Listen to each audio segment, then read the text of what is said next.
menata fondasi dulu sebelum kalian akan lanjut ke materi statistik lebih advance gitu ya. Jadi kita akan belajar tentang konsep-konsep serta bagaimana menggunakan riset.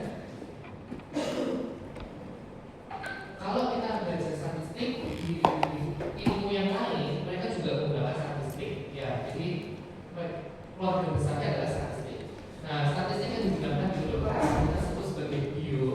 Kenapa? Karena pendekatannya berbeda dengan statistik keuangan, statistik arsitek, gitu ya, atau statistik di bidang ilmu yang lain. Nanti kalian akan menggunakan program SPSS, ya, Statistical Science, Statistical Package for Social Sciences. Ini merupakan salah satu aplikasi yang kita gunakan untuk melakukan analisis. Bisa juga menggunakan program Stata, program R, atau program Python ya untuk melakukan suatu analisis data. Tapi yang paling user friendly untuk newbie adalah SPSS. Makanya kenapa kita akan mengajarkan SPSS. Nah, SPSS ini itu digunakan oleh semua bidang ilmu. Jadi nggak cuma eksklusif kedokteran, termasuk matematika juga pakai, termasuk ekonomi juga pakai ya. Jadi SPSS ini adalah aplikasi analisis. Nah, ilmu biostatistik ini ruang lingkupnya juga lebih sempit ya dibandingkan statistik karena dia berputar pada kesehatan saja. Kalau dari neraca keuangan, ini kalau ekonomi ya, debit dikurangi kredit maka dia menjadi sifatnya saldo gitu ya. Tapi kalau di kedokteran nggak bisa. Kamu apakah betul faktor risiko terjadi sebelum keluaran? Atau kan jangan-jangan uang dulu baru dia terpajang risiko. Nah, hal seperti itu kan bisa ambigu ya. Makanya kenapa pendekatan statistik di kedokteran itu berbeda dibandingkan dengan ilmu yang lain. Sehingga kita mengembangkan biostatistiknya. Nah, ini hanya sekilas saja sih ya tentang apa bedanya statistik dan biostatistik ya. Intinya kita menggunakan pendekatan yang lebih detail karena kita menguasai faktor risiko dan outcome di waktu yang berbeda.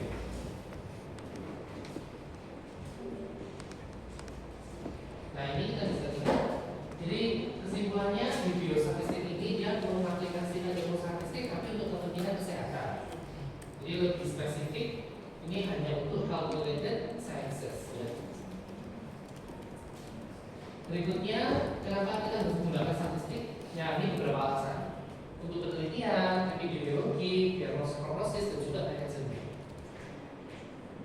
Ilmu pengetahuan kita kan terus berkembang. Nah, salah satunya melalui riset ya. Nah, untuk melakukan riset yang valid, melakukan riset yang dia berdampak, maka kita perlu menggunakan metode yang tepat. Kalau kalian cari referensi jurnal untuk laporan SPB, pasti ada banyak. Apalagi kalau kamu menggunakan Google, tidak menggunakan search engine yang valid, mungkin ya. Nah, dari sekian ribu jurnal yang kalian temukan Google, pasti kan hampir 80% itu sama kan, gitu ya. Kayak tidak banyak ini materinya. Makanya kenapa penting untuk menguasai ilmu biostatistik agar riset yang kamu kerjakan itu kualitasnya bagus. Jadi bukan riset abal-abal. Oke, nah sekarang kita lihat statistik itu ini kan sederhana sekali ya, konsep yang sangat sederhana, yaitu statistik deskriptif dan statistik diferensial. Bedanya apa? Kalau deskriptif sesuai namanya, dia hanya mendeskripsikan saja bagaimana karakteristik perempuan di kawasan Made misalnya. Oh, perempuan jumlahnya 100.000, umurnya yang 0 sampai 5 tahun sekian, yang 5 sampai 10 tahun sekian, kronis seperti itu. Tinggi badannya rata sekian, jadi statistik deskriptif hanya mendeskripsikan saja.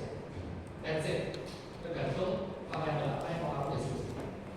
Tapi kalau diferensial, dan diferensial itu artinya adalah itu ada sesuatu yang kamu analisis sehingga umumnya akan menghasilkan yang namanya nilai P atau P-value. Itu adalah statistik diferensial.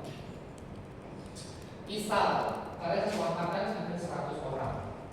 Nah, saya mau bagi-bagi kuesioner, tapi kuesioner saya punya cuma buat 10 orang. Berarti kan saya harus men-sampling kalian 10 dari 100 diambil. Nah, apakah hasil pertanyaan yang dijawab oleh 10 orang sampel ini kemudian mampu mewakili 100 orang satu angkatan ini? Nah, itu yang menjadi pertanyaan. Apakah 10 orang sampel itu dapat digeneralisasikan kembali ke populasi? Itu adalah namanya inferensial. Yang jadi statistik yang ya ini bahasa saya ya, statistik yang memperkirakan kondisi populasi, tetapi dilihat dari data hasil sampel. Dari 100 orang populasi diambil 10 sampel.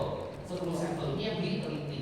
Hasil yang diperoleh dari 10 sampel ini kemudian dengan tanda kutip dianggap mampu mewakilikan populasi itu. Ya, jadi statistik inferensial adalah statistik yang kita menarik kesimpulan dari suatu populasi tapi berdasarkan hasil dari sampel yang kita peroleh. Kenapa kok repot-repot dong? Ambil aja 100 orang sampling gitu. Resource-nya terbatas. Kamu nggak mungkin datang penelitian di seluruh rumah sakit Surabaya. Mampu nggak? Uangnya ada nggak? Waktunya cukup nggak? Nah, jadi karena itu tidak mungkin, sehingga kita harus melakukan pendekatan sampling. Nah, sampel yang kita peroleh diinferensikan kembali ke populasi atau namanya digeneralisasikan kembali ke populasi. Itu yang disebut dengan inferensial. Nah, makanya kenapa inferensial itu dibagi-bagi, bagaimana untuk mengestimasi nilai di populasi berdasarkan nilai yang didapat dari sampel. Oh, dari sampel rata-rata skornya itu 70,5. Apakah nilai di populasi juga rata-ratanya 70,5? Kurang lebih. Bisa aja. Nah, itu untuk mengestimasi. Nah, kalau hipotesis testing ini kita mau menolak atau menerima hipotesis.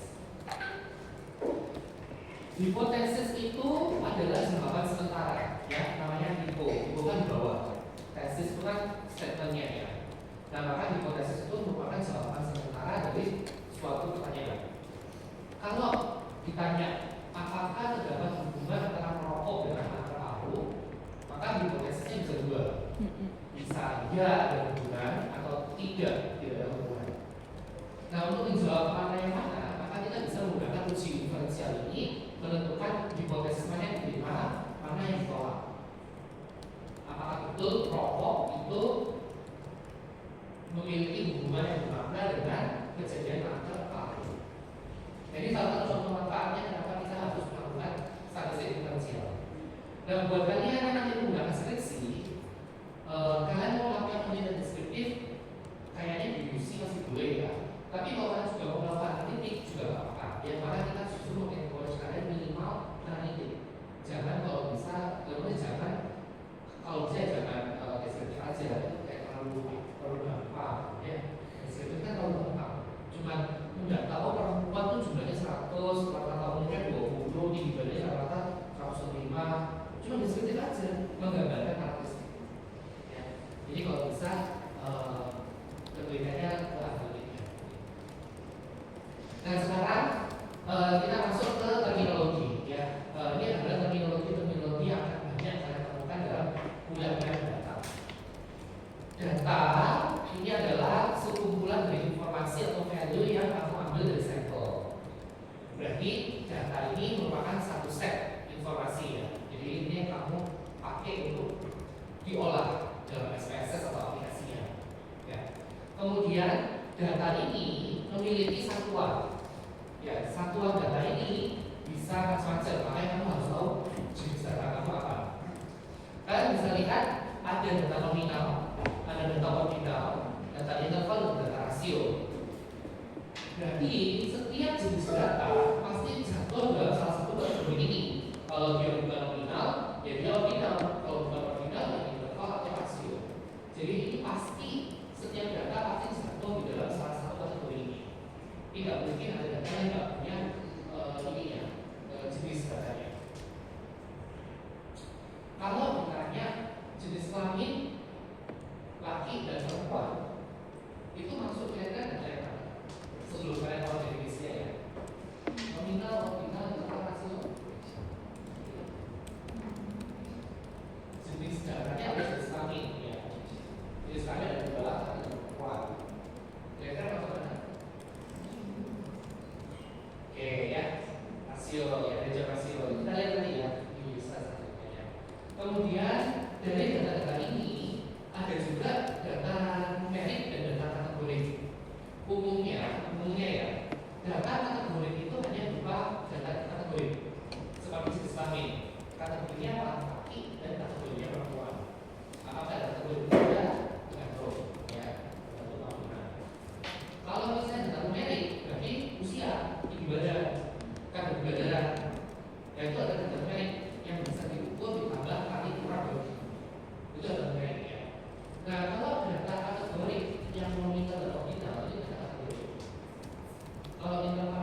lakinya 10, perempuannya 20. Berarti lakinya 33%, perempuannya 66%.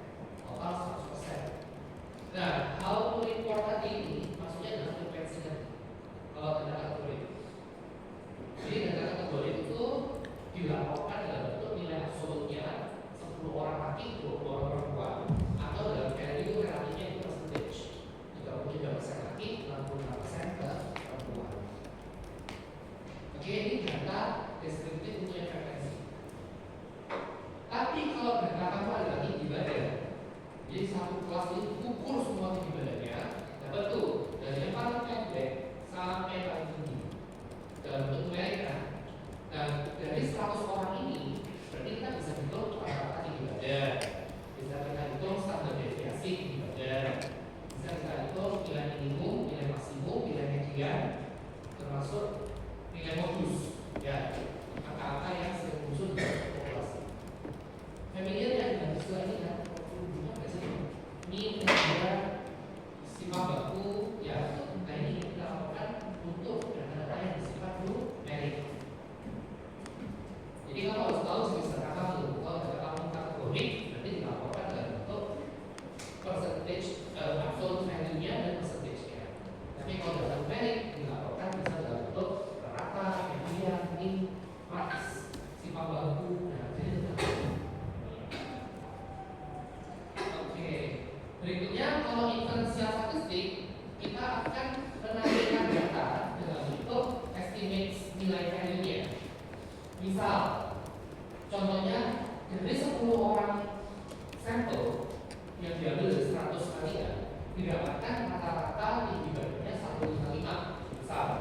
Tapi kan 155 itu kan hanya berlaku untuk 10 orang sampel saja. Setuju ya? Karena 90 yang lain ada sampel.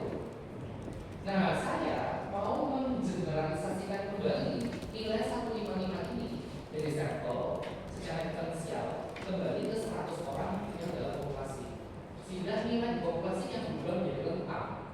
Oh, kalau hitung-hitung dengan statistik, maka rentang di populasi tinggi badannya adalah 145 sampai 165. Ini contoh ya, jadi estimate ini merupakan bagaimana kamu mengestimasi nilai di populasi berdasarkan nilai yang kamu dapat dari sampel. Sampel cuma 10, populasinya 100. Dapat nilai di sampelnya rata-rata 155. Ketika kita hitung-hitung, ternyata nilai di populasi antara 145 sampai 165. Dan itu kamu menggunakan estimate untuk menentukan nilai di populasi. Oke, sampai sini nggak bingung kan ya?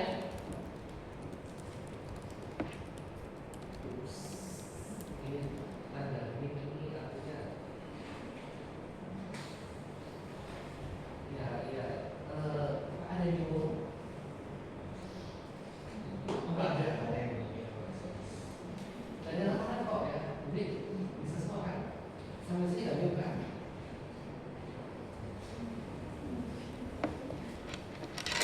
Ya, itu dipakai ya. Dari 100 populasi kita hanya ambil sampel 10. Nah, 10 di rata-rata tinggi badannya 155. Apakah berarti rata-rata di populasi 155? Tentu, karena 155 itu nilainya di 10 orang sampel. Nah, kita menginferensialkan karena menggeneralisasikan kembali ke populasi yang 100 menggunakan teknik statistik, didapatkan rentang di populasi antara 145 sampai 165. Nah, itulah penggunaan nilai estimate tadi untuk menggeneralisasi kembali hasil penelitian dari sampel kembali ke populasi. Kenapa nggak semua populasi kita hitung? Ya karena nggak mampu, uangnya nggak cukup, waktunya nggak banyak, ya terus tempatnya jauh-jauh, jadi banyak limitasinya. Oke, berikutnya inferensial sudah bisa dihitung untuk mengukur kekuatan asosiasi. Sekarang kalau ditanya, orang yang merokok 4 kali lipat berisiko kanker paru. Nah, 4 kali lipat itu adalah measurement of association. Jadi, how likely suatu hal itu terjadi. Barang siapa? Siapa yang merokok berisiko 4 kali kanker paru. Nah, 4 kali itu adalah measurement association. Makanya jangan merokok ya. Oke, sudah ya, introduction sudah, kita lanjut. Nah ini definisi selanjutnya, apa itu populasi, apa itu sampel. Populasi itu dibagi menjadi beberapa istilah. Ada yang namanya populasi target, ada yang populasi terjangkau, ada yang mengalami populasi tersampling ya, dan sampel. Kita ambil contoh, saya mau meneliti hubungan rokok dengan kanker paru di Surabaya. Berarti saya harus mengambil orang-orang yang merokok se-Surabaya. Betul nggak? Tapi kan nggak mungkin kan? Semua Surabaya bersih 12 juta orang. Ya, semua Surabaya bersih 8 juta. 12 juta deh kalau nggak salah ya. Ada 12 juta orang se-Surabaya. Ambil aja yang merokok 50% di sana, ya. 6 juta. Sanggupkah saya mencari 6 juta orang ini? Tidak mungkin. Nah makanya populasi target itu adalah populasi yang kamu ingin capai. Kan yang ingin dicapai kan utopia ya, sesuatu yang sempurna yang benar-benar yang bisa dicapai. Makanya apapun levelnya menjadi populasi terjangkau. Oh, dari orang merokok Surabaya yang terjangkau buat saya adalah orang-orang di Surabaya Barat.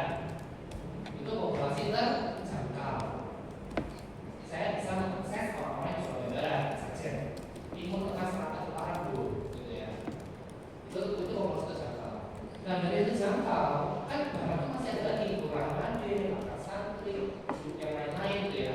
Sehingga yang tersampling adalah misalnya Kelurahan 1, 2, 3 misal. Jadi 5 kelurahan ke 1, 3.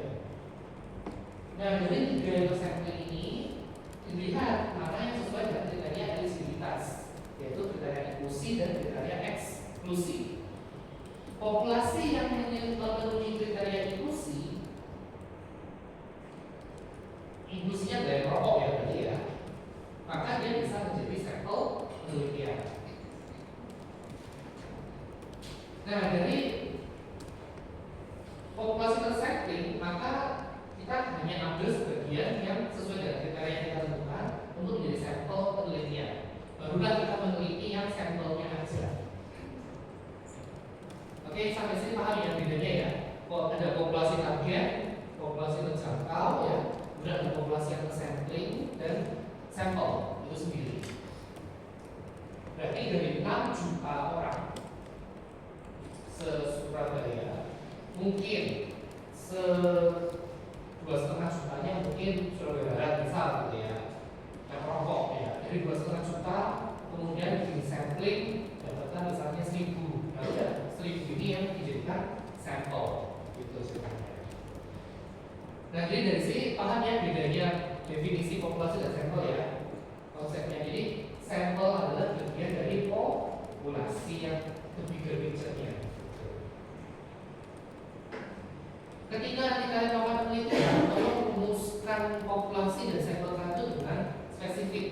Misal kayak tadi, masyarakat yang merokok di Surabaya Barat, gitu kan?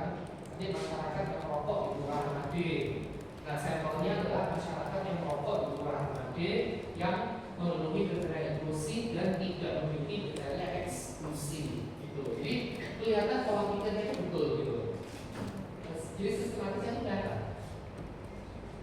Semakin ke bawah semakin sempit, makin mengerucut definisinya. Jadi misalkan contohnya kayak gini, populasi targetnya adalah seluruh manusia. Gitu ya. Tapi terjangkaunya se-Indonesia. Kan nggak mungkin kan? Atau mungkin yang nggak sinkron, populasi targetnya pasien kanker gitu ya. Tapi yang terjangkaunya yang bukan kanker itu kan udah nggak sinkron. Ya jadi mohon dilihat hierarki antara populasi target, terjangkau, tersampling dan sampel itu harus satu garis lurus benang merahnya.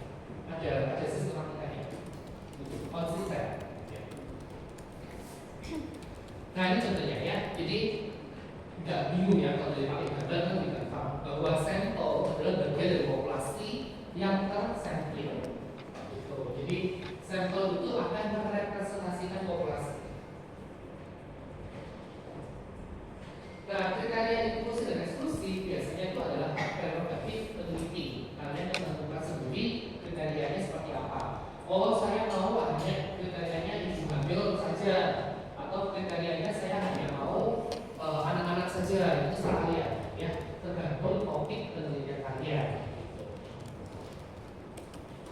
Lanjut. Nah, berikutnya kita ngomongin variabel. Oke, sabar, tenang, jangan stres, karena kalian akan lebih stres lagi setelah ini. Ya. Nah, kalau kita punya populasi laki dan perempuan campur seperti ini ya, kayak kalian kan satu kolam ya, satu kolam ada 100 orang gitu di situ. Nah, variabel saya adalah rokok. Nah, variabel saya adalah rokok, ya ada 3, ya kan? Maka saya survei dari 100 orang berapa yang merokok, misalnya 15. Berarti dapatlah 15% populasi perokok di satu angkatan ini. Ya. Nah, merokok itu adalah variabel di sini. Nah, tapi variabelnya adalah kategori karena hanya merokok ya ada 3. Tapi kalau saya survei tinggi badan kalian, mulai dari paling pendek sampai paling tinggi, maka itu datanya data numerik yang bisa ditambah kurang kali bagi, yang bisa dioperasionalkan matematikanya. Itu numeriknya. Ini kalian tidak perlu bingung ya, membedakan ini paling basic banget, membedakan kategori dan numerik ini paling basic. Nah, sekarang saya coba tes ya. Kalau kamu ada berapa? Pertama, 2, betul.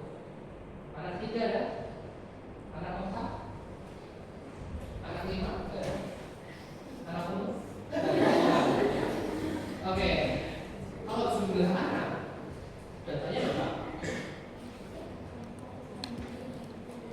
Kategori apa enggak? Kalau jumlah anak, data kategori apa enggak? Baik. Oke, keep it dulu ya. Kalau ini prevalensi perempuan yang anemis di kelurahan AD itu 25%. Prevalensi perempuan yang anemis di kelurahan AD 25%. 25% ini tetap. Nilai cuma 2 guys, jawabannya ya. Cara jadwal.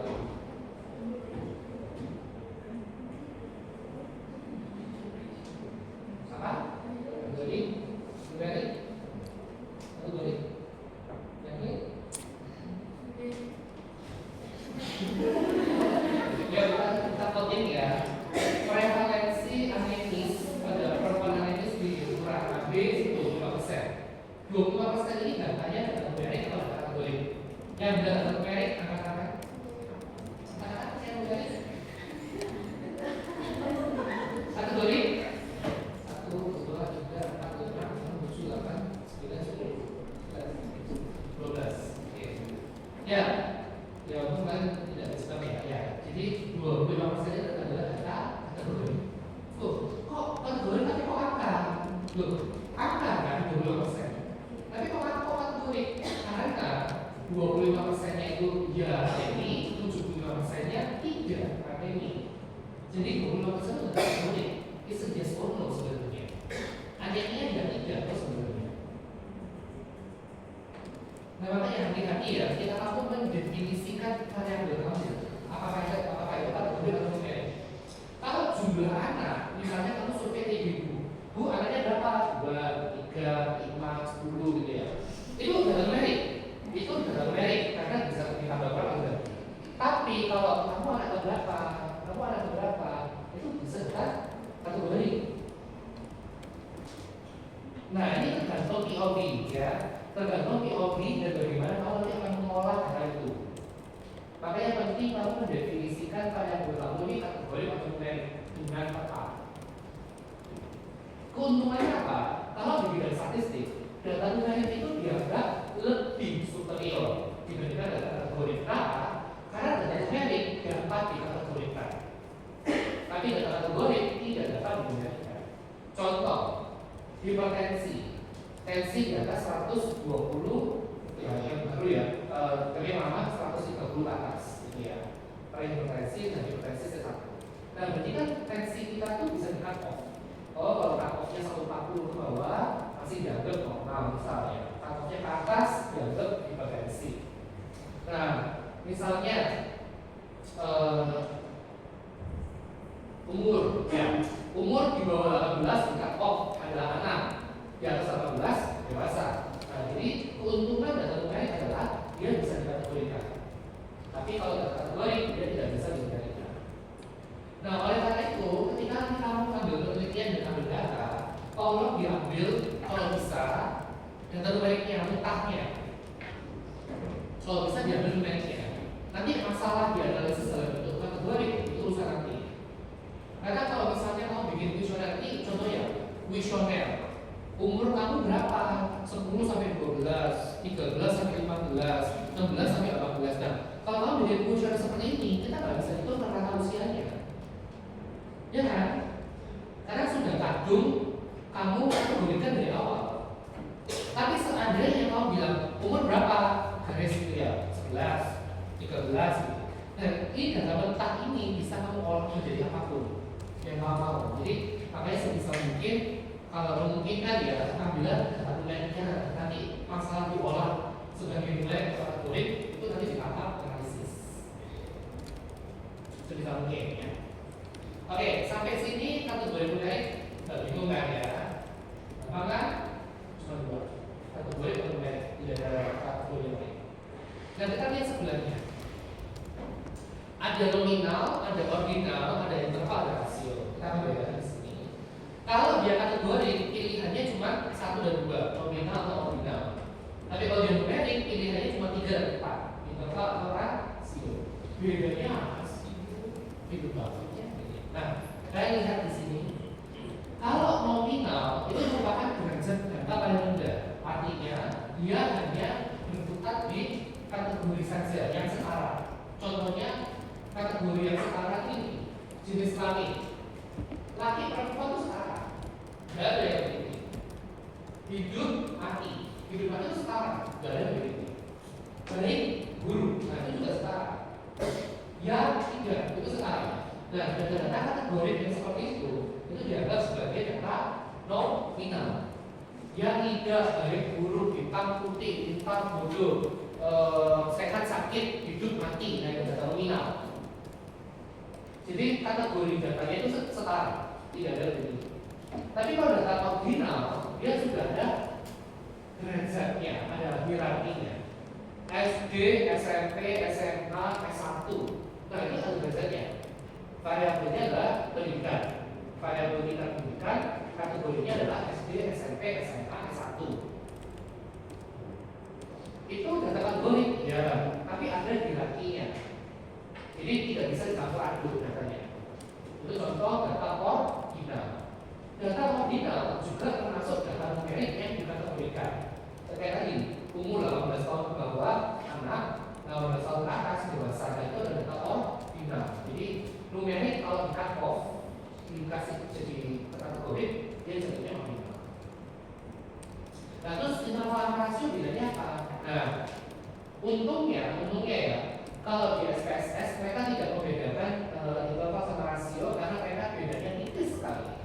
Kalau kamu lihat di komponen ini ya, bedanya hanya pada absolute zero. Kalau interval dia tidak punya nol absolut, tapi kalau rasio dia punya nol absolut. Artinya apa? 0 kg itu sama dengan 0 mg. Setuju nggak? 0 kg itu setara dengan 0 mg. 0 km ya setara dengan 0 desimeter. Setuju nggak? Nah itu adalah absolute zero. Tapi kalau 0 reaktor, apakah sama dengan 0 Fahrenheit? Apakah sama dengan 0 Celsius? Tidak kan? Nah oleh karena itu suhu atau temperatur masuk di data interval. Dia adalah sedikit dari contoh yang kita miliki yang tidak memiliki nilai 0 absolut. 0 Kelvin beda sama 0 Celsius, beda sama 0 reaktor. Jadi dia tidak punya 0 absolut. Tapi kalau tinggi badan 0 cm ya sama dengan 0 meter, ya sama 0 dan 0 gitu. Itu adalah data rasio ya. Jadi itu bedanya. Tapi sebenarnya di luar itu, di luar absolute zero, lain-lainnya sama. Makanya kenapa kalau di SPSS mereka tidak memperdulikan data kamu interval rasio. Tapi kalau data kamu nominal ordinal ini nanti akan bermasalah nih. Kalau kamu tidak membedakan SPSS. Karena nanti analisisnya bisa beda. Nah, sampai di sini bisa ya mendefinisikan variabel kamu ya, bisa ya. Jadi jangan sampai kamu bingung dengan variabel kamu. Variabelnya apa, jenis kelamin, kategorinya apa, laki perempuan, berarti jenis kelaminnya nominal, gitu ya. Oh, jenis ini pendapatan. Kadang kan kalau survei ada tuh pendapatannya berapa, tergantung. Kalau kamu mintanya nominal angka ya jadi. Tapi kalau dibuat 0 sampai 5 juta, 5 juta, 10 juta, 10 juta, 15 juta, itu dasarnya kita yang masuknya di sini. Tergantung ya. Jadi pastikan kamu mampu mendefinisikan variabel kamu dengan tepat. Oke, berikutnya ini ada data diskrit, ada data continuous. Ini ya. Bedanya apa di sini? Kalau data diskrit dan continuous itu tuh bedanya di desimal.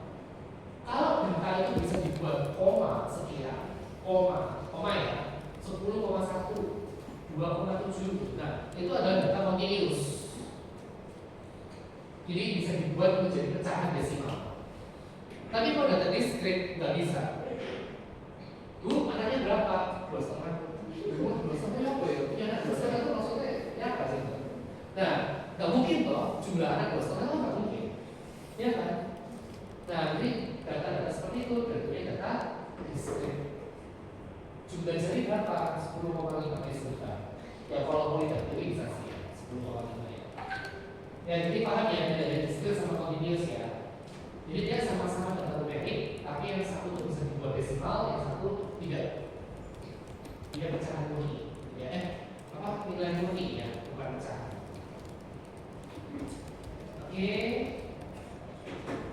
Nah berikutnya kita fokus ke data numerik sekarang.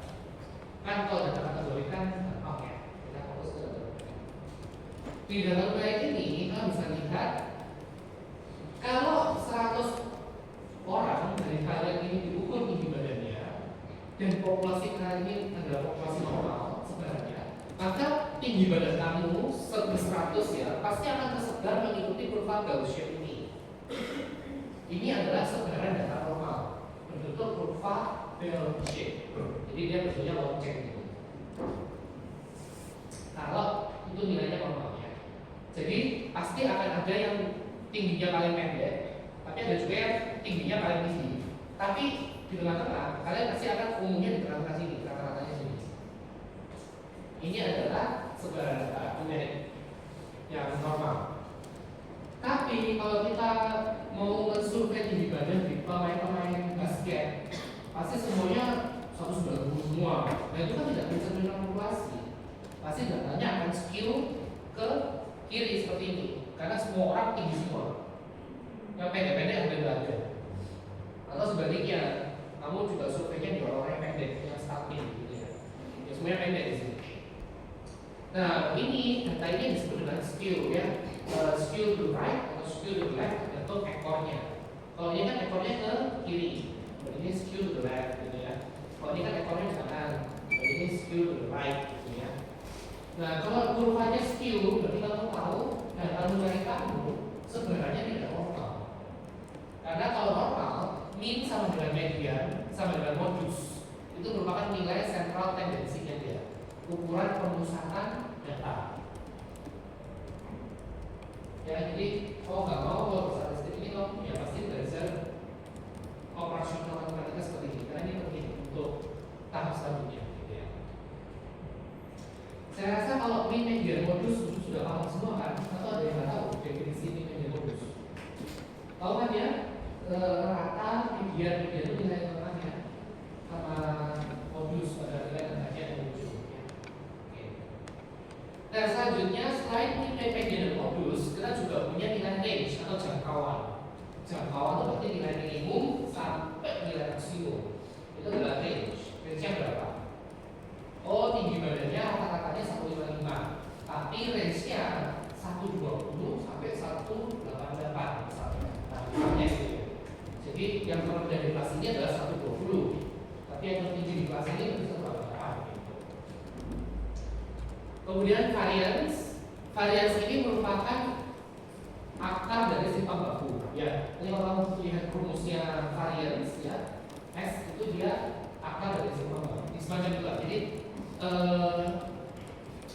berapa besar penyimpangan data terhadap rata data tersebut? Ini yang gitu. Kalau nanti kalau saya jelaskan itu dimasuk ke lingkungan saya. Intinya variasi data itu intinya seberapa jauh dia menyimpang gitu ya, dibandingkan terhadap ini ya standar ratanya dia. Nah kalau SD ini adalah akar dari varian. Jadi tinggal varian ini kamu dapat berapa, kemudian kamu akarin, kamu dapat standar deviasi. Ini lebih gampang kalau kamu cari gambarnya yang menjelaskan definisi apa itu varian data, apa itu simpang baku. Ya, kamu akan langsung paham kalau ini definisi apa. Berikutnya interquartile range ini berarti adalah jarak antara Q1 ke Q3. Media itu kan Q2. Ya, jadi kalau Q1 dan Q3 ini dia adalah interquartile range. Kalian bisa lihat gambar bell shape yang di tengah, ini ya. Bell shape yang di tengah itu kan kira-kiranya 0. Ya, atau apa namanya mikro ya, mu ini ya. Kemudian kalau kamu ke kanan ada plus delta, plus 2 delta, plus 3 delta. Kalau ke kiri minus delta, minus 2 delta, minus 3 delta. Nah, nilai normal di populasi itu terletak di antara minus 3 sampai plus sampai plus 3. Jadi 99,7% data di populasi akan jatuh di dalam rentang minus 3 sampai plus 3 standar deviasi. Artinya begini, dari 100 orang di sini, ya 99% atau 99 orang tinggi badan kamu pasti akan terletak di antara minus 3 sampai plus 3 ini. Hanya satu yang nilainya kecilan, outlier, bisa di luar plus 3 atau di dalam plus 3 di luar situ. Jadi semua nilai tinggi badan kamu harusnya akan jatuh di dalam rentang minus 3 sampai plus 3 ini. Paham ya? Maksudnya gitu. Jadi memastikan bahwa data di populasi itu sebenarnya normal, mengikuti kurva bell shape seperti itu. Kalau ada nilai di bawah sini, di bawah ekstrem 3, minus 3, atau di atas plus 3, itu adalah data kecilan atau outlier. Ya, kita tidak bisa menutup kemungkinan pasti ada aja orang-orang yang tingginya sangat tinggi atau tingginya sangat rendah, ya. Karena tinggi badan itu kan poligenomik ya, polifaktorial, jadi dia sangat dipengaruhi banyak hal.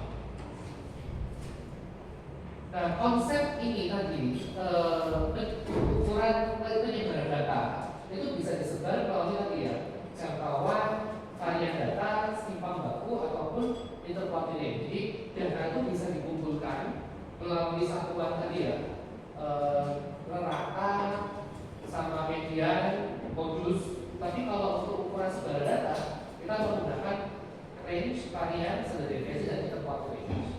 Konsepnya seperti itu. Data bisa kamu lihat ratanya, tetapi juga bisa kamu lihat jangkauannya, gitu loh. Jadi ada ukuran pemusatan data, ada ukuran penyebaran data. Oke, next.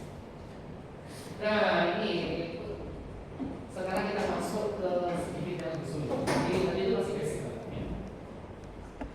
Concept of probability. Nah, mohon diingat di muka bumi ini semuanya adalah peluang ya. Peluang itu terletak antara 0 dan 1. 0 tidak mungkin terjadi. 1 pasti terjadi. Di muka bumi ini yang peluangnya 1 adalah di muka bumi ini yang peluangnya 1 adalah kematian ya. Kita semua pasti akan mati. Adakah yang akan hidup selamanya? Tidak kan? Tidak ada kan? Jadi kan oh pasti mati kan? Ya kan? Oh pasti mati kan? Ya kan? Ya kan? Nah, jadi kematian itu peluangnya 1 ya, karena kita semua pasti mati. Tinggal masalahnya mati apa? Itu yang apa? Saya mati. Nah, tapi di luar itu berarti kan semua hal itu mungkin. Kamu lulus blok PT nggak mungkin. Kamu ikut aksi nggak mungkin. Ya kan jauhnya mungkin. Tapi how likely? Nah, how likely itu adalah kalau dia mendekati 0, berarti kan unlikely to happen, peluangnya kecil. Tapi kalau mendekati 1, berarti kan more likely to happen. Ya, jadi mohon diingat bahwa probabilitas itu ya antara 0 dan 1. 0 tidak mungkin terjadi, 1 pasti terjadi. Termasuk hasil dari penelitian kamu. Apakah betul ada hubungan antara merokok dengan kanker paru? Mungkin. Tapi mungkinnya itu kita cari seberapa mungkin tadi. Dan itulah kenapa kita mengenal nilai p-value dan statistical significance. Jadi kita sudah mulai lebih kompleks ya definisinya ini. P-value atau nilai P, kalau mau baca jurnal, pernah kan baca jurnal kan? Pernah lihat nilai P 0,05, 0,001? Nah, artinya apa? Nah, P-value itu menyatakan berapa sih probabilitas benar-benar ada hubungan antara si variabel yang diteliti, variabel independen terhadap variabel dependent. Semakin kecil p-value, berarti semakin kecil kemungkinan adanya faktor chance atau faktor luck atau faktor random yang mempengaruhi hubungan antara variabel ini, independen dan dependent. Kalau variabel yang random ini makin kecil, berarti variabel hubungan antara A dan B ini berarti memang betul ada hubungan, the true relationship-nya, association-nya. Contohnya ini, bila merokok itu memang berhubungan dengan kanker paru, didapatkan hasil analisisnya nilai P-nya 0,03 misalnya. Berarti kalau merokok itu tidak berhubungan sama kanker paru, kalau memang merokok itu tidak berhubungan dengan kanker paru, faktor peluang saja atau faktor random atau faktor error tadi ya, faktor chance tadi mampu menghasilkan nilai seperti ini, nilai penelitian itu sebesar 3%. Berarti kan randomnya 3%. The true relationship-nya berarti kan 97%. Kenapa enggak? Karena the true relationship-nya itu 97%, maka kita benar-benar yakin secara statistik ya bahwa merokok memang berhubungan dengan kanker paru. Konsepnya seperti itu, maksudnya p-value. Nah, p-value ini intinya menyatakan seberapa mungkin faktor chance atau faktor random mempengaruhi hasil penelitian kamu. Makanya gitu. Kalau nilai p-value makin tinggi, berarti penelitian kamu, penelitian kamu kebanyakan chance-nya, kebanyakan random atau error-nya, sehingga hasilnya tidak bermakna. Itu maksudnya. Tapi semakin kecil p-value, semakin ya memang ini benar ada hubungan antara si A dan si B gitu. Variabel A dan variabel B. Konsepnya seperti itu ya. Jadi p-value ini semakin kecil semakin bagus. Umumnya, ini berarti umumnya ya, tetapi tidak selalu. P-value yang kita pilih adalah p-value di bawah 0,05. Kalau p-value di bawah 0,05, berarti kita menyatakan betul ada hubungan antara variabel A dan variabel B. Karena kita hanya mentoleransi kesalahan 5%. Dan p-value-nya 3%, berarti masih masuk dalam batas toleransi. Konsepnya seperti itu. Oke, untuk p-value bisa paham? Ada yang masih bingung untuk p-value? Sederhananya gitu ya. Faktor chance-nya berapa persen sih? Kalau faktor chance-nya lebih dari 5%, berarti wes nggak usah diomong, penelitian kamu tidak bermakna. Tapi kalau faktor chance-nya di bawah 5%, berarti memang penelitian kamu ada hubungan the true relationship-nya antara variabel independen terhadap variabel dependent-nya. Nah, yang terakhir adalah CI. Nah, CI ini lebih susah lagi di konsepnya. Tadi kan saya mensurvei 1.000 orang yang merokok di Surabaya, ya kan? 1.000 itu didapatkan nilai p-value-nya 0,03 tadi. Berarti saya yakin memang ada hubungan antara merokok dengan kanker paru, tapi kan itu hanya berlaku pada 1.000 sampel. Apakah itu berarti sama terhadap 6 juta orang yang merokok di Surabaya misalnya? Apakah pasti? Belum tentu. Nah, proses mengeneralisasikan kembali ke populasi tadi atau menginferensialkan kembali, itulah kita menggunakan yang namanya confidence interval. Jadi confidence interval ini adalah nilai di populasi, simbolnya kayak gitu. Tapi kalau p-value berarti nilai di sampel.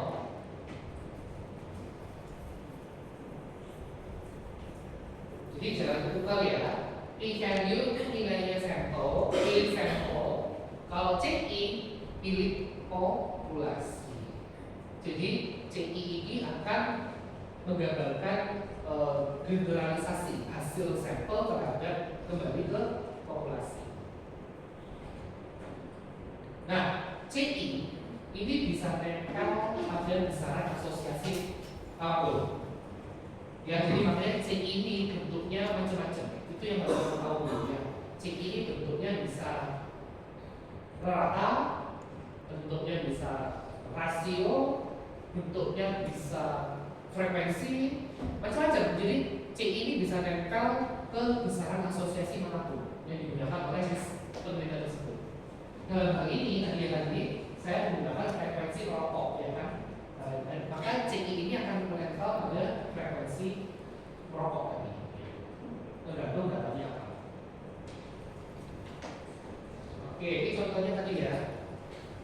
Dari 1000 kan nggak mungkin diteliti semua. Diambil sampel 100. Nah, 100 ini diolah dapat hasil.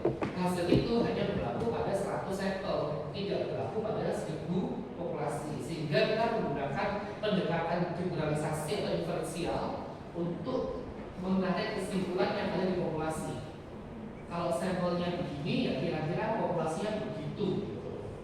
Nah, itu adalah prinsip menggunakan CI, yaitu hasilnya sampel digeneralisasikan kembali ke populasi menggunakan CI. Oke. Ada yang bingung? Bisa dikasih. Nggak susah kan?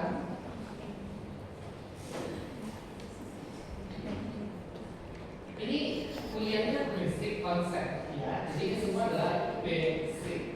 Ya. Ini kuliahnya juga adalah basic konsep.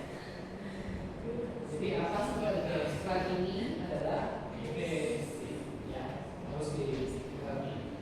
Kalau orang nggak ngerti isi slide ini agak sulitnya melakukan riset ya.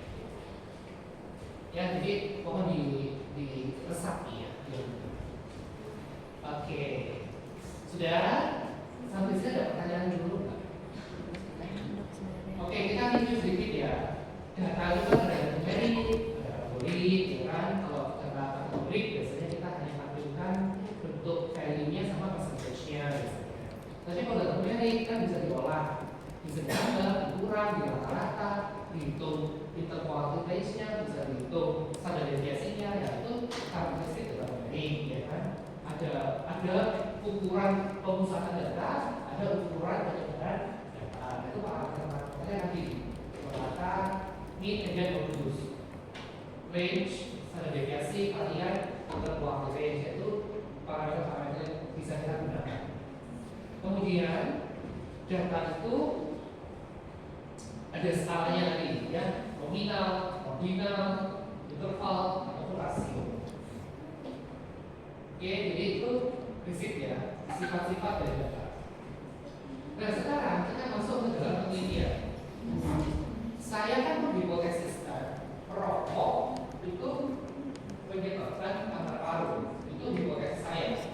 Terdapat hubungan antara rokok dengan kanker paru. Tapi ketika saya betul mengambil sampel 1000 orang, kan belum tentu hasilnya akan sesuai dengan hipotesis saya. Benar nggak? Bahwa bisa saja ketika saya sudah ambil data, ternyata datanya ngomongnya lain, enggak, rokok tidak berhubungan sama kanker paru. Mungkin nggak? Mungkin kan? Karena kan hipotesisnya dibuat sebelum ambil data. Kemudian setelah ambil data, ternyata hasilnya beda. Kan bisa aja, boleh. Berarti kan ada dua hal yang berlaku di sini. Hasil penelitian kamu dan hasil di lapangan. Bukan hasil lapangan, sorry. The truth itself. the truth, maksudnya yang benar mana gitu ya, betul. Nah, bisa saja saya benar, bisa saja saya salah. Bisa juga the truth-nya ini bukan benar salah, tapi bisa saja ini keliru diartikan ya, diterima atau ditolak. Jadi maksudnya gini, kalau kita lihat tabel ini ya, H0 itu kan hipotesis 0 berarti tidak ada hubungan. Kalau H0 nya ditolak berarti ada hubungan. Tapi kalau H0 diterima berarti betul tidak ada hubungan. Paham ya? Nah sekarang ini data dari penelitian saya, ini data dari the truth itu sendiri, reality itu sendiri. Dan berlakulah kemungkinan kesalahan-kesalahan seperti ini. Bisa saya yang salah, ya, atau ditolak, atau diterima, atau the truth-nya itu bisa tersamarkan, ya, maksudnya dalam artian handle itu betul atau handle itu salah. Ingat, handle itu adalah hipotesis yang menolak hubungan. Intinya ada kemungkinan salah, ya, gitu ya. Nah, kita akan identifikasi kesalahan tersebut dalam bentuk tabel 2x2 ini. Oke, sekarang mau diingat nih. Kesalahan tipe 1 atau type 2 error itu dilambangkan dengan nilai alpha. Kesalahan tipe 2 itu type 2 error dilambangkan dengan nilai beta. Ya, ini sudah pakem. Mohon diterima, diikuti. Untuk memudahkan pemahaman kalian, diingat-ingat saja. Alpha itu adalah gosip. Beta itu adalah selingkuh. Ya. Alpha itu adalah gosip, beta adalah selingkuh. Kalau yang namanya gosip, berarti kan aslinya nggak ada, tapi dibilang ada. Itu gosip. Artinya apa? Berarti handle di reality itu tuh diterima. Sebenarnya itu ada hubungan antara si A dan si B, nggak ada. Tapi kan di bidangnya ada hubungan. Jadi di dalam penelitian kamu mendapatkan ada hubungan. Padahal the truth-nya itself itu tidak ada hubungan. Itulah kesalahan tipe 1 alpha. Oke, gosip adalah sesuatu yang nggak ada, the truth-nya itu nggak ada, atau handle-nya diterima. Handle diterima kan artinya tidak ada hubungan. Tapi kok di penelitian kamu menolak handle alias ada hubungan. Nah itu adalah kesalahan tipe 1. Tapi kalau beta ini selingkuh. Selingkuh tuh ada nggak sih maksud? Kamu selingkuh ya enggak? Aslinya itu kayak selingkuh. Aslinya selingkuh. Kan gitu. Nah kalau beta selingkuh, artinya the truth itu ada hubungan. Tapi kok di penelitian kamu nggak ada hubungan? Nah, maka yang beta alpha beta ini paham ya? Kan hipotesis penelitian itu kamu buat sebelum ambil data loh. Saya berhipotesis bahwa perokok itu berhubungan bermakna dengan kanker paru. Ternyata setelah saya ambil data, hasilnya misalnya berbeda, bahwa ternyata tidak berhubungan. Nah kayak gini loh, ini kan bisa saja berbeda hipotesis saya dengan data yang saya ambil. Nah akhirnya kita buat identifikasi mana yang salah sih gitu ya. Nah dapatlah hasil seperti ini, bahwa ada yang namanya type 2 error, ada type 2 error. Bisa saya yang salah, bisa betulnya yang bisanya tersamakan di sini ya. Betulnya tersamakan. Oke, sampai sini paham bedanya type 1 type 2? Gampang kan ya? Pokoknya ingat gosip selingkuh ya. Nah, tapi alpha beta ini nggak sekedar teori aja masalahnya. Alpha beta ini akan menentukan hidup mati penelitian kamu. Dalam artian ini, alpha ini kan ya, alpha menentukan presisi penelitian. Beta menentukan power penelitian. Jadi kedua angka ini memiliki implikasi klinis terhadap riset kamu. Alpha ini menentukan presisi, beta menentukan power.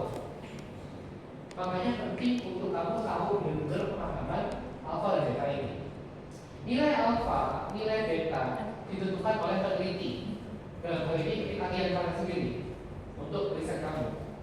Mau dikasih angka berapa alfanya, betanya terserah kamu. Jadi kamu harus tahu konsep ini. Nah, tadi kan saya bilang p-value makin kecil makin bagus. Umumnya p-value di bawah 0,05, which is 5%. Kenapa 5 sih? Karena alfa yang dipakai secara internasional rata-rata 5%. Tapi tidak menutup kemungkinan kalau menggunakan alfa 1% atau alfa 10%. Itu juga ada loh penelitian yang menggunakan alfa 1% atau alfa 10%. Tapi dampaknya kalau alfanya 1%, kalau mau pakai alfa 1%, berarti penelitian kamu p-value dianggap bermakna kalau nilainya di bawah 0,001. Oh sorry, 0,01 bukan 0,05. Makanya kenapa alfa ini terserah kamu. Kamu pakai angka 1 boleh, pakai angka 5 boleh, pakai angka 10 boleh. Tapi dampaknya nilai p-value-nya dianggap bermakna kalau dia di bawah nilai alfa. Ya, saya tahu ini too much ya, tapi ini perlu kalian pahami ya. Tadi merokok dengan angka lalu nilai P-nya 0,03. Karena alfa itu biasanya 5%, berarti kita mentoleransi kesalahan hanya 5%. Kita tidak bisa mentoleransi lebih banyak. Didapatkan P-value-nya 3%. Nah 3% kan lebih kecil dari 5%, masih masuk batas toleransi. Sehingga kita bilang memang merokok hubungan bermakna dengan angka paru. Tapi kalau P-value-nya 7 misalnya, maka kita bilang tidak berhubungan antara merokok dengan angka paru, karena dia sudah melampaui 5% yang kita tentukan. Berbeda lagi kalau alfanya kalau pakai 10%. Kalau alfanya 10%, berarti p-value dianggap bermakna kalau di bawah 0,1. Berarti kalau p-value 7% masih masuk bahwa ada hubungan bermakna antara merokok dengan angka paru. Makanya ketika kamu baca jurnal, kamu jangan nyimpan di otak kamu pokoknya di bawah 0,05. Belum tentu bahwa alfa ini bisa 1, bisa 5, bisa 10, tergantung peneliti. Tapi memang mayoritas keseluruhan penelitian alfanya 5%. Karena 5% itu tidak terlalu sempit, tapi juga tidak terlalu lebar seperti 1 ke 10. Paham ya? Alfa ini yang menentukan kamu loh ya. Kalau kamu bikin riset skripsi, kamu yang pilih sendiri mau alfanya berapa. Ya, 1, 5, 10, terserah kamu. Sampai sini paham ya? Kenapa alfa itu penting ya? Makanya alfa menentukan presisi. Semakin kecil alfa semakin bagus, tapi semakin susah pula berarti kamu membuktikan hipotesis kamu berarti. Karena hipotesis kamu bermakna kalau nilainya di bawah 0, alfa. Paham ya? Setidaknya gambaran dulu lah. Saya nggak minta kamu paham semua, tapi gambaran dulu. Oke, sekarang kita ke beta. Beta itu menentukan power penelitian. Apa sih power penelitian itu? Power penelitian adalah kemampuan penelitian ini untuk menolak handol.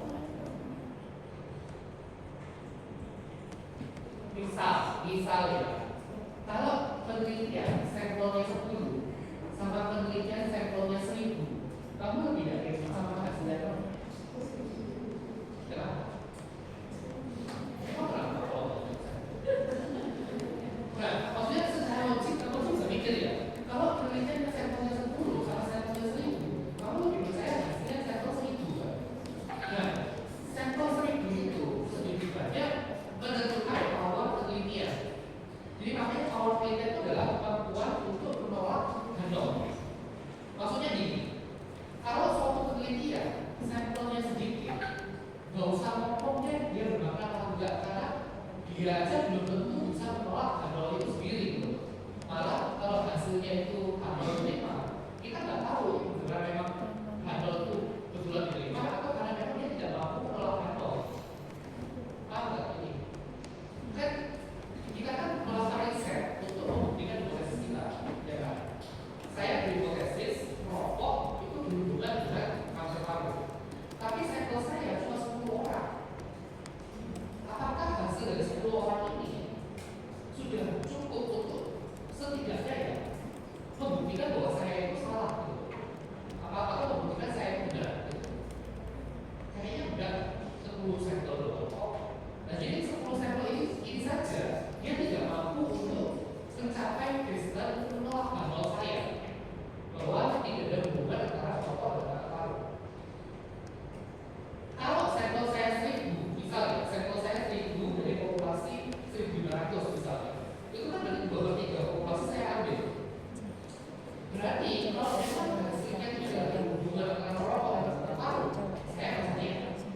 aja. Jadi power kita itu ada kemampuan dia untuk menolak H0 dulu. Kalau H0-nya dia mampu ditolak, jawabannya 2. H0 diterima, kalau H0 ditolak. Tapi pokoknya dia mampu tapi dia mampu menolak atau dia mampu untuk menerima H0. Tapi kalau dia sendiri nggak mampu, ya pasti jawabannya pasti H0 diterima karena dia sendiri tidak mampu untuk menolak. Karena powernya rendah. Paham konsepnya? Nah, beta itu biasanya nilainya 20%. Tapi ada juga yang 10%. Power penelitian adalah 1 min beta. Oke, power penelitian adalah 1 min beta. Jadi kalau kamu pilih beta 10%, berarti power penelitian kamu 90%. Kalau kamu pilih beta 20%, berarti power penelitian kamu 80%. Oke, itu konsepnya ya. Jadi 1 min beta adalah power penelitian. Alpha adalah presisi penelitian. Gak susah kan? Ya, tapi konsepnya nangkep ya. Kan ada hipotesis, ada kemudian hipotesis. Nah, saya berhipotesis HA-nya adalah rokok berhubungan dengan paru. Berarti H0-nya adalah rokok tidak berhubungan dengan paru. Kan H0 sama HA selalu berlawanan ya. Nah, saya mau mensimulasikan suatu penelitian, tapi saya ingin powernya tinggi supaya saya mampu menolak H0. Sehingga saya yakin bahwa hasil yang saya peroleh betul valid. Dalam artian valid itu ya memang H0 bisa ditolak atau bisa juga diterima. Yang penting penelitian saya powernya cukup untuk menolak H0 dulu. Nah, perhitungan bisa sampel. Jadi power penelitian mau tidak mau, suka tidak suka 9 tapi sebagian besar sekali dipengaruhi oleh besar sampel.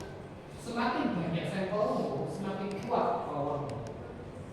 Tapi kalau semakin besar sampelmu, berarti kan resource-mu makin habis sebenarnya. Uang, waktu, tenaga, ya kan? Makanya kenapa dikenal teknik sampling tadi, supaya tidak perlu semua populasi dianalisis, cukup disampling. Tapi hasil sampel mampu mewakili generalisasi di populasi. Konsepnya kan seperti itu. Oke, paham? Saya sendiri juga merasa ini 50 menit terlalu sedikit ya untuk menjelaskan basic konsep. Oke, cukup jelas? Oh, belum, belum habis. Ya, oke, berikutnya data ini ya. Biasa error. Setelah kamu ambil data, ya, maka kamu juga harus tahu apakah data kamu betul atau tidak. Ini sebenarnya berbeda nih. Ya, kita baca ya.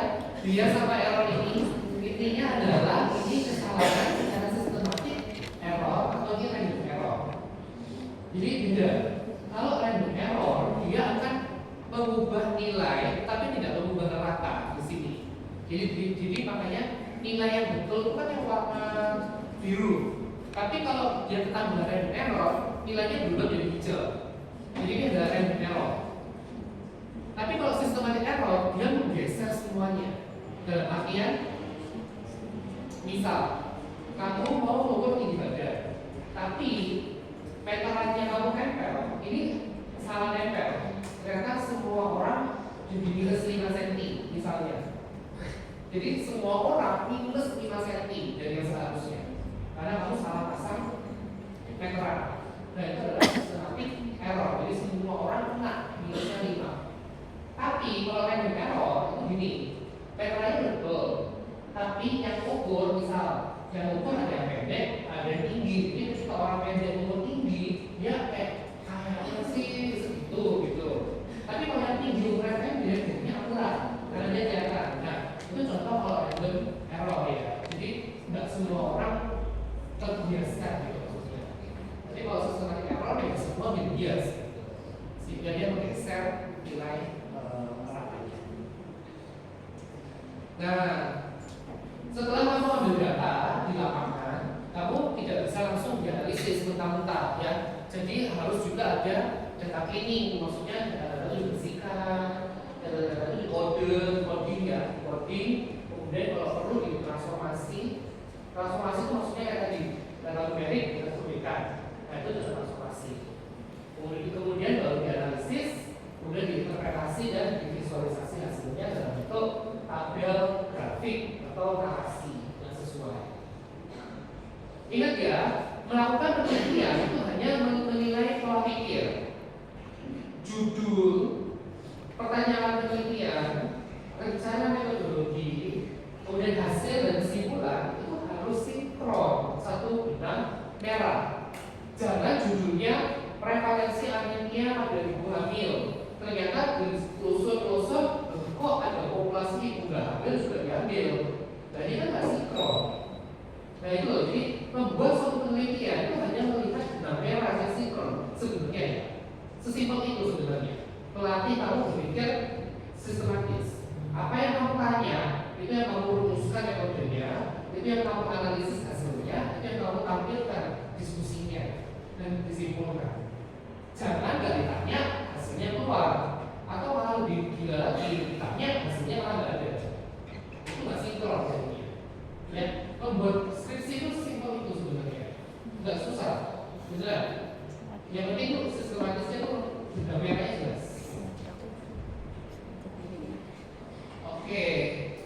Nah berikutnya ini adalah raw data dan array data. Intinya kalau raw data itu data-data, jelasnya data-data itu harus yang bergadul ya. Kalau array data berarti dia sudah diurutkan. Intinya seperti itu ya. Jadi bidanya harus baca. Nah yang terakhir adalah bagaimana mempresentasikan data. Kita punya pie chart, chart, scatter plot, line graph, volume, apalah pokoknya berbagai macam itu yang ada di Excel atau Canva. Tapi kamu tahu nggak bahwa semua data itu memiliki pilihan yang terbaik untuk dia ditampilkan dalam bentuk apa? Makanya kamu harus tahu kalau data-data yang bersifat seperti ini bagusnya ditampilkan dalam bentuk pie chart, chart. Nah, itu kamu harus tahu. Jadi kamu bisa memilih untuk menampilkan dalam bentuk seperti apa ini.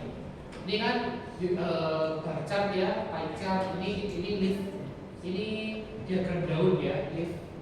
Ini histogram, ini kurva garis, ini scatter plot. Jadi ada berbagai macam cara untuk menampilkan data. Nah, yang mana yang kamu lihat yang ini? Bagusnya yang mana yang kamu tampilkan? Pakai apa? Gitu ya. Nah, ini contohnya kalau scatter plot. Scatter plot itu ditampilkan untuk data numerik. Jadi sumbu X-nya numerik, sumbu Y-nya juga numerik, sehingga ditampilkan dalam bentuk scatter plot. Nah, contohnya seperti ini. Kalau numerik kan nggak mungkin kamu tampilkan dalam bentuk histogram kayak gitu. Histogram ini pasti kategori dengan numerik kan. Maksudnya itu kategorinya apa, frekuensinya berapa, kan ini histogram. Pie chart kan sama, kategorinya apa, frekuensinya berapa, tapi dalam bentuk pie gitu. Tapi kalau numerik pasti scatter plot seperti itu. Nah, yang terakhir banget ya, setelah kamu melakukan analisis yang mendalam terhadap data di SPSS, kamu tidak meng-copy paste mentah-mentah tabel SPSS yang keluar langsung ke dalam laporan skripsi. Tidak. Tabel SPSS yang dihasilkan kamu olah kembali menjadi tabel sederhana seperti ini yang kamu masukkan ke dalam laporan skripsi kamu. Ingat ya, jadi bukan copy paste mentah-mentah tabelnya SPSS. Kan kamu udah klik, udah keluar hasil, copy paste enggak seperti itu. Jadi tabelnya keluar, kamu baca tabelnya, oke, data yang penting kamu pindahkan ke tabel seperti ini, mirip seperti ini. Tergantung nanti apa aja dan variabel yang mau ditampilkan. Tabel di penelitian atau riset tidak memiliki garis vertikal, haram. Garis vertikal ya, hanya ada garis horizontal. Garis horizontal pun minimal sebisa mungkin hanya untuk judul dan penutup. Kalau di tengah-tengah kamu butuh subsection seperti ini boleh, tapi itu minimal ya, jadi nggak semua digarisin, ya, semua digarisin. Enggak. Jadi how to present research table itu seperti ini. Tidak ada garis vertikal, garis horizontal pun minimal. Apalagi kamu kayak gini, ini haram. Ya, nggak boleh kamu tampilnya seperti ini. Nah, kenapa ya? Sebenarnya ada masanya sih. Intinya sih hemat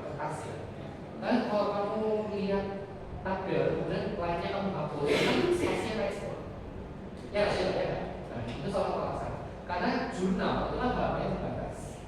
Jadi kalau semua dilihat itu semua. Oke, kesimpulan kalian bisa baca sendiri. Oke, nggak susah kan?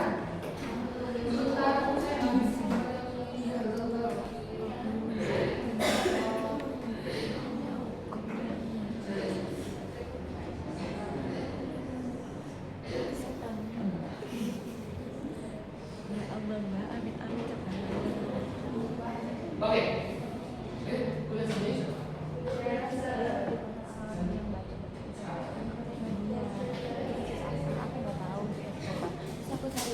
Oke, ya, oke.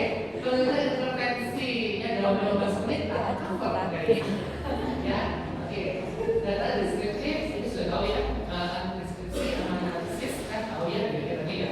Deskriptif hanya dideskripsikan, kalau analisis itu ada eventnya, ada hasil analisisnya.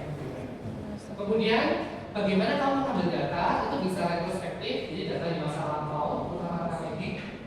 Kalau data prospektif, berarti kamu ambilnya ke masa depan. Jadi kamu ambil sebagai kuesioner, tanya-tanya, itu data prospektif. Tapi bisa juga antispektif. Jadi sebagai data yang di masa lalu, sebagainya diambil di masa depan atau sekarang. Itu antispektif. Nah, kalau datanya diambil data primer dan sekunder. Data primer itu berarti kamu langsung ambil dari subjek saat itu juga. Tinggi badan, berat badan, yang diambil diukur saat itu ya, bukan ambil dari rekam medik.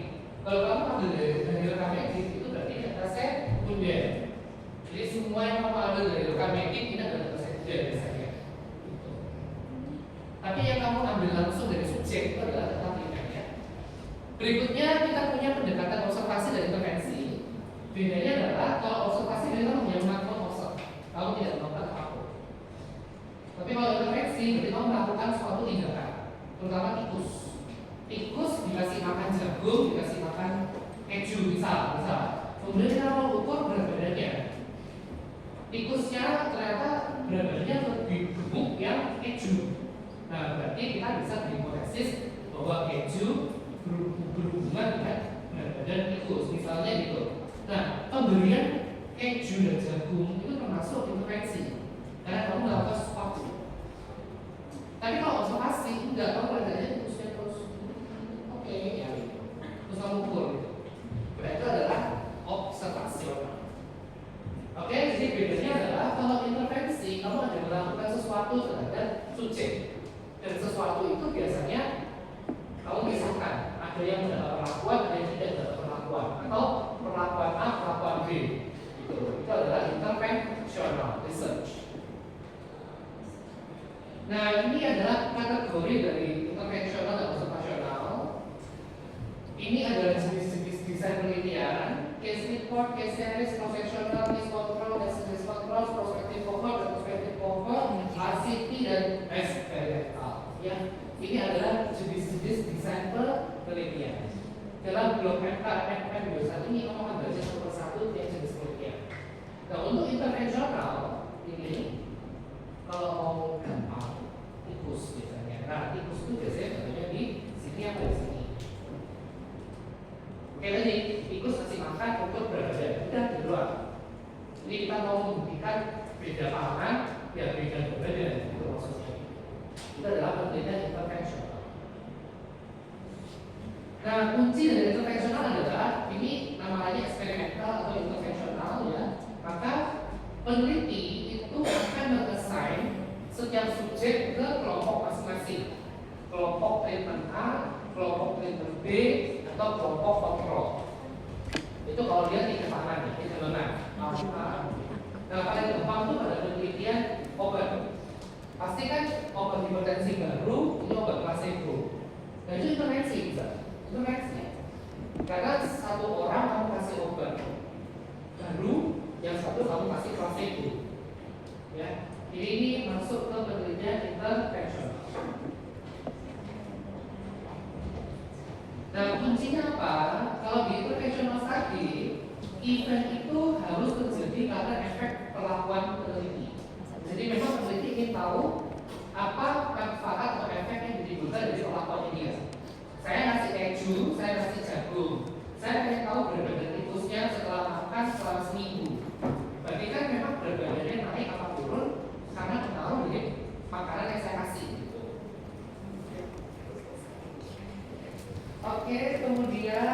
ada juga kausalitas ya, kausalitas antara efek dan ini faktor panjang tadi ya. Jadi kita akan melihat juga antara pemberian makan terhadap berat tikus misalnya.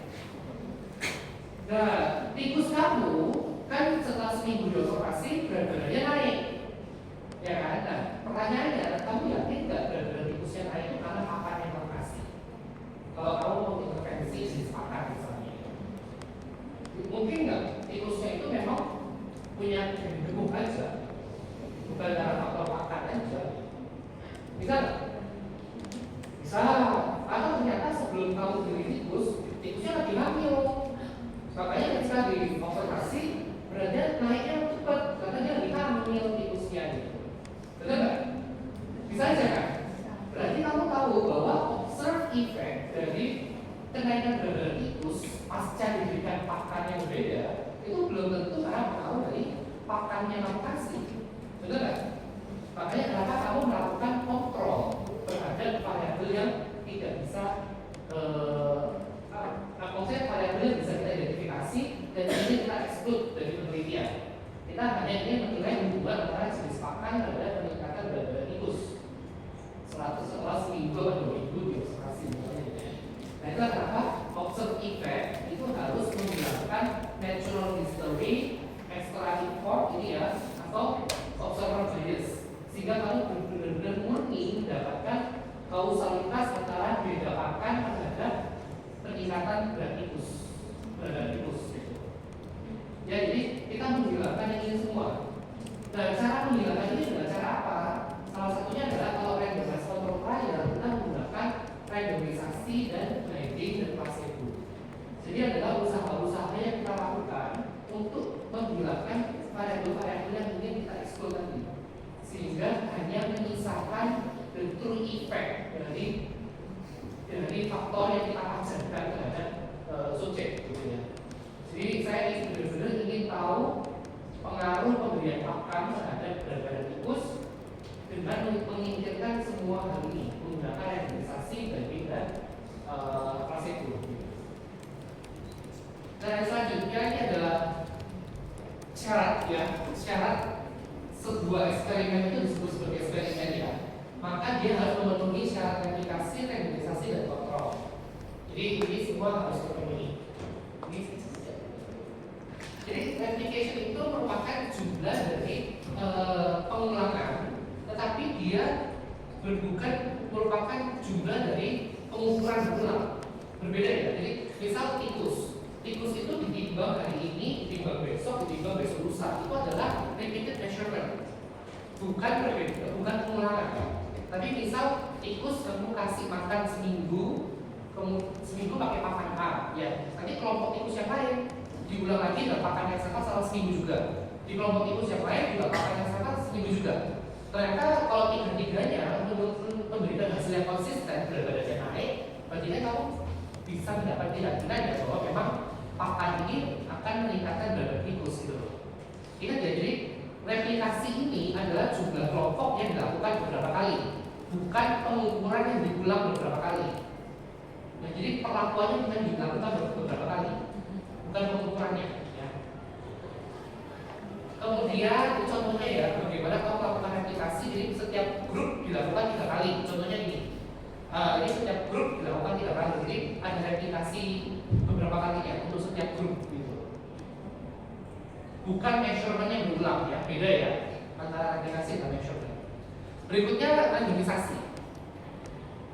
Tadi dari populasi menjadi sampel dari 1000 orang diambil 110 orang lah, misalnya dari 1000 diambil 10, itu menggunakan teknik random sampling ya, atau teknik sampling ya. Tapi kalau randomisasi adalah dari 10 orang ini mau di-assign menjadi 5 orang treatment A, 5 orang treatment B. Nah, itu adalah proses randomisasi. Jadi jangan tertukar antara random sampling dengan randomisasi, itu 2 hal yang berbeda. Ya, random sampling adalah proses mengambil sampel dari populasi.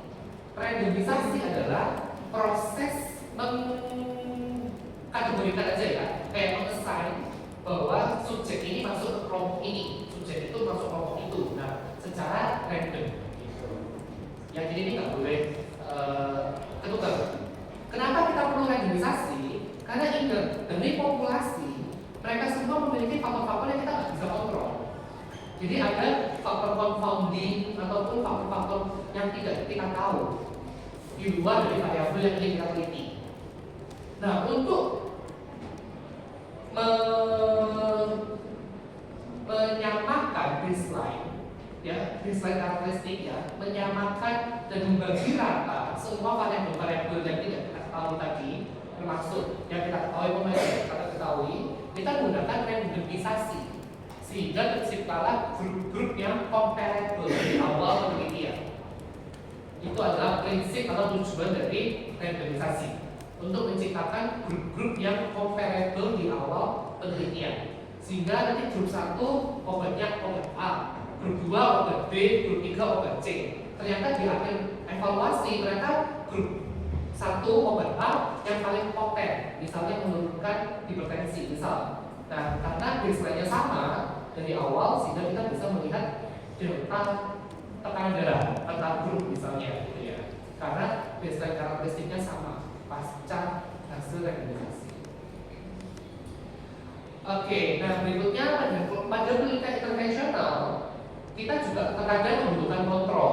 Kontrol ini dalam artian sebagai baseline karakteristik yang tidak diapa-apain. Jadi misalnya ada tikus yang dapat jagung, ada tikus dapat keju, ada tikus yang dapat pakan tikus biasa. Ya, kasihan sih tapi ya bilangnya. Nah, kita mengukur berat badannya seminggu setelah makan. Nah, jadi kontrol yang ini akan berfungsi sebagai baseline karakteristik dasarnya. Jadi kita mengukur berat badannya si jagung dari pakan biasa, keju dengan pakan biasa, berapa delta berat badan. Pre dan post diukurnya. Oke, tadi yang saya sampaikan ada populasi target, populasi terjangkau, sampel yang diinginkan, sampel yang diperoleh. Tujuannya apa? Karena ada validasi internal, eksternal 1 dan eksternal 2. Validasi eksternal ini biasanya berbicara jumlah sampel, jumlah dropout. Kalau misalnya terlalu besar dropoutnya, maka diragukan validitas internalnya, termasuk ketepatan kriteria eligibility-nya, ya, inklusi-eksklusinya. Ya. Kalau validasi eksternal 1, ini biasanya teknik sampling. Kita lihatnya apakah dia probability sampling, apakah non probability sampling, tergantung desain penelitian. Biasanya orang-orang itu lebih memandang probability sampling itu lebih superior ya dibandingkan yang non probability sampling. Nah, kalau yang validasi eksternal 2 ini berupa logical thinking, apakah betul populasi terjangkau itu mampu merepresentasikan populasi target yang dicapai pada penelitian.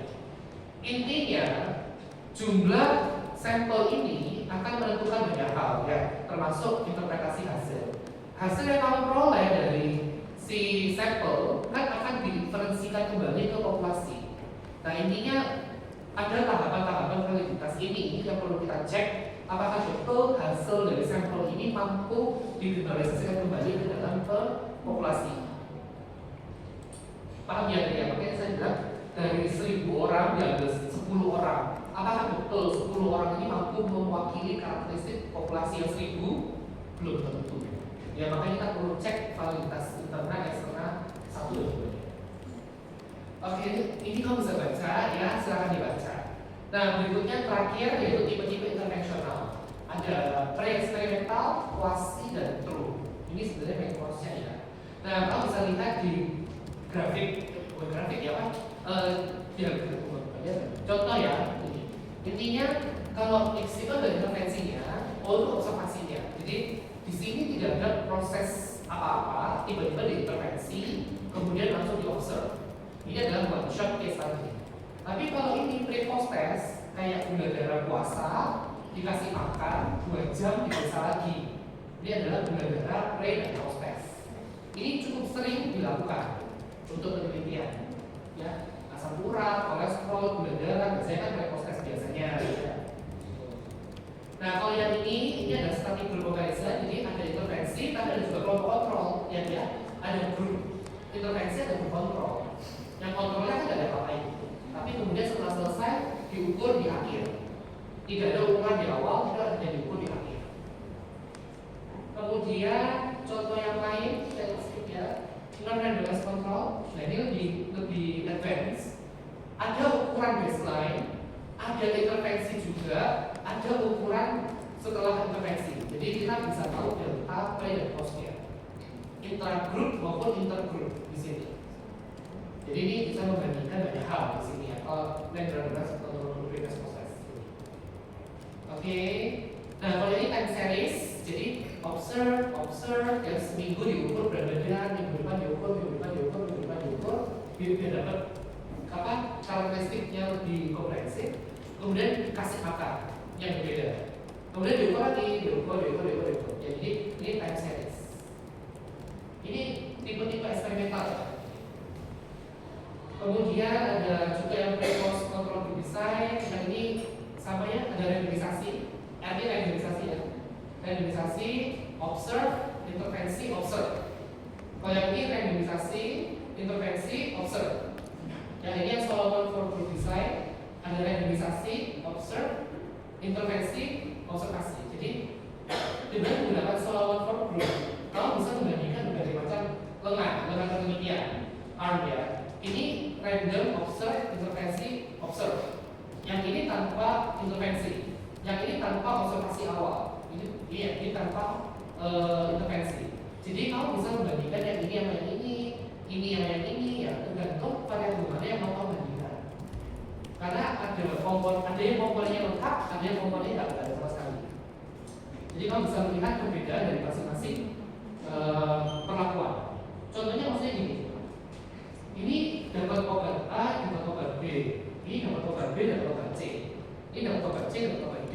Berarti kan kalau kamu pengen membedakan efek obat A saja, berarti kan A dan B dengan C. Jadi B-nya hilang, berarti kan kamu membandingkan A dengan C. Ya konsepnya seperti itu. Jadi kamu bisa menggunakan 4 grup perlakuan seperti ini untuk mencari efek dari masing-masing unsur yang ada di sini. Oke, dan yang terakhir RCT ya. RCT ini adalah gold standar untuk penelitian intervensional biasanya dalam setting klinis, yaitu utamanya pemberian obat hipertensi, obat diabetes, atau obat obat. Nah RCT ini yang kita gold standarnya adalah double blind randomized control trial. Itu yang biasanya kita pegang sebagai data primer yang paling tinggi. Dan data sekunder tertinggi itu adalah systematic review dan data analisis dari double blind randomized control trial. Ya. Jadi RCT ini merupakan salah satu bentuk gold standar dari penelitian eksperimental. Ini contohnya. Kalau kamu mau melakukan suatu penelitian eksperimental dan bisa lihat level of evidence, RCT letaknya di sini ya. Levelnya tinggi. Oke, kesimpulan kita sudah baca sendiri ya. Cukup? Sudah? Ya. Terima kasih.